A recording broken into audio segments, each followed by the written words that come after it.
Stacy Boschma. I'm from Atlanta, Georgia, and that is my friend Lacey Roop. We're traveling together because we both like traveling and beer and poetry and dreadlocks, and we're both tall. I think we're the tallest touring female poet duo in North America. We're here in Eugene. I've never been here. It's cool. And this is a humongous crowd. I did not expect this. It's so good to see this many people out. This is called Pineapples.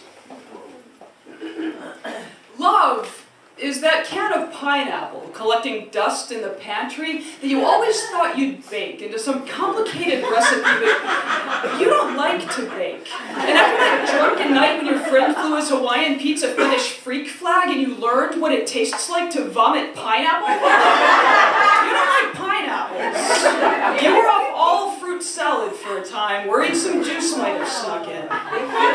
Year after year, you tell yourself you'll toss the thing into a grocery store charity collection bin at Christmas, but somehow it's always February before you scoot it aside, looking for something else.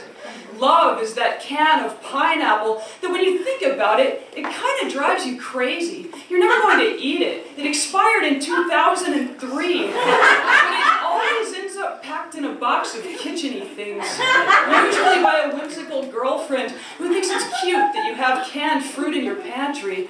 And now you've covered many years, almost as many apartments, a couple of cars, 2 states, and besides, you can't give it to charity now because it's certainly rancid and probably botulitic, which you aren't sure is even a word, but you simply could not live with yourself if you pop the TV on next December in time to catch the story, local family ravaged by food poisoning at Christmas dinner. You're not a murderer. God knows you can't even toss a can of antiquated pineapple in the trash. Sentimental to a fault. Look at all the things we've been through. When the whimsical girlfriend has left and the last cat has run away for good, the fucking can will sit in mute testament to the trials and errors that compose your haphazard life. Love is that can of pineapple waiting for the storm that turns off your television when you are unutterably alone.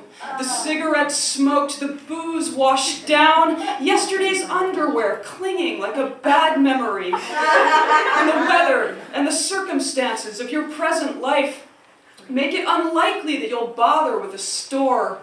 You will cradle your last friend, misshapen now by the work of anaerobic microbes to which you have really come to relate these days. And there, in the dark of your pantry, you will finally let yourself